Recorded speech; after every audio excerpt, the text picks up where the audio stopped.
بسم اللہ الرحمن الرحیم۔ ولادت باسعادت حضرت محمد مصطفیٰ صلی اللہ علیہ وآلہ وسلم۔ حضرت عبداللہ بن عبد المطلب ہاشمی نے حضرت آمنہ سے اپنی شادی کے 6 ماہ بعد تجارت کے لیے ملک شام گئے۔ واپسی میں آپ بیمار ہو گئے تو مدینہ منورہ میں عبد المطلب کو ان کی بیماری کی خبر ان کے رفقائے سفر سے ملی تو ان کو لانے کے لیے آپ نے اپنے دوسرے فرزند زبیر کو مدینہ منورہ بھیجا، مگر حضرت عبداللہ کا انتقال ہو چکا تھا۔ وہ ان کی تدفین کر کے ان کا سامان تجارت اور مال مکہ مکرمہ لائے۔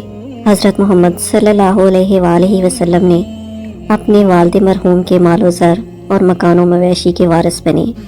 آپ صلی اللہ علیہ وآلہ وسلم اپنی دیدہال اور ننہال دونوں خاندانوں کی طرف سے کافی خوشحال اور معزز تھے۔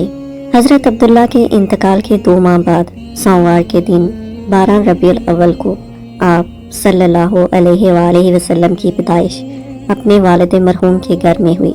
آپ صلی اللہ علیہ وآلہ وسلم کے 2 نام رکھے گئے، احمد اور محمد۔ پہلے نام کا ذکر قرآن مجید کی سورت صف میں ہے اور دوسرے نام کا ذکر 4 سورتوں میں ہے، سورت آل عمران، سورت احزاب، سورت محمد اور سورت فتح۔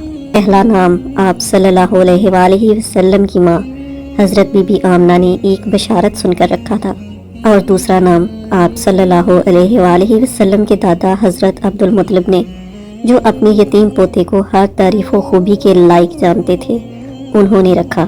یہ نام 7ویں دن رکھے گئے جب آپ کا عقیقہ ہوا۔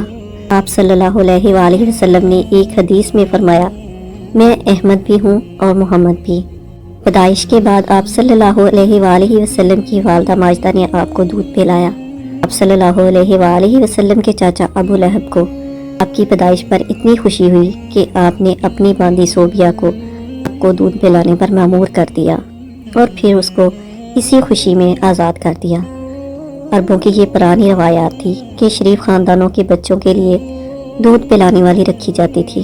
صوبیہ نے اس سے پہلے بھی آپ صلی اللہ علیہ وآلہ وسلم کے چاچا حضرت حمزہ کو بھی دودھ پلایا تھا، جو اتفاق سے آپ صلی اللہ علیہ وآلہ وسلم کی خالہ اور والدہ چچا زاد بہنیں تھیں۔ آپ صلی اللہ علیہ وآلہ وسلم کے خالہ زاد بھائی ہونے کے علاوہ رضائی بھائی بھی تھے۔ عرب دستور کے مطابق آپ صلی اللہ علیہ وآلہ وسلم کو کچھ دنوں بعد قبلہ بنو سعد بن بکر کی ایک دائی حضرت حلیمہ سعدیہ کے حوالے کر دیا گیا، جو آپ کو دیہات کی کھلی اور صاف ہوا میں پرورش کرنے کے لیے اپنے علاقہ لے گئی۔ آپ صلی اللہ علیہ وآلہ وسلم 2 سال تک رہے۔ اس مدت کے بعد آپ صلی اللہ علیہ وآلہ وسلم کا دودھ چڑھا دیا گیا۔ دادا اور ماں نے حضرت بی بی حلیمہ کی خدمات کا اچھا معاوضہ دیا۔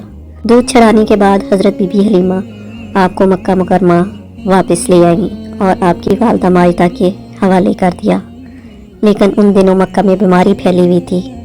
شفیق ماں نے اپنے یتیم بچے کی صحت کی خاطر پھر آپ کو حضرت بی بی حلیمہ کے ساتھ ان کے قبیلے میں واپس بھیج دیا۔ وہاں آپ نے اپنی عمر کے 3 سال گزارے اور عربی زبان سیکھی۔ آپ صلی اللہ علیہ وآلہ وسلم خود فرمایا کرتے تھے کہ میں قریش کی بہترین زبان کے ساتھ ساتھ بنو سعد کی فصیح ترین عربی بولتا ہوں۔ حضرت بی بی حلیمہ کے گھر آپ اپنے رضائی بہن اور بھائی عبداللہ اور شیمہ کے ساتھ بچپن کے کھیل کھیلا کرتے تھے۔ یہاں 4 سال کی عمر میں پہلا شق صدر کا معجزہ پیش آیا۔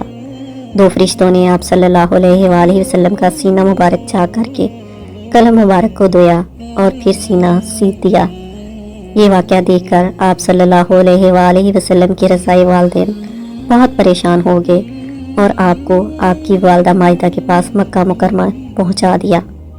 آپ کے رضائی والدین اور بہن بھائی آپ سے بہت محبت کرتے تھے اور آپ صلی اللہ علیہ وآلہ وسلم کو بھی ان سے بے پناہ محبت تھی، جو تا عمر قائم رہی۔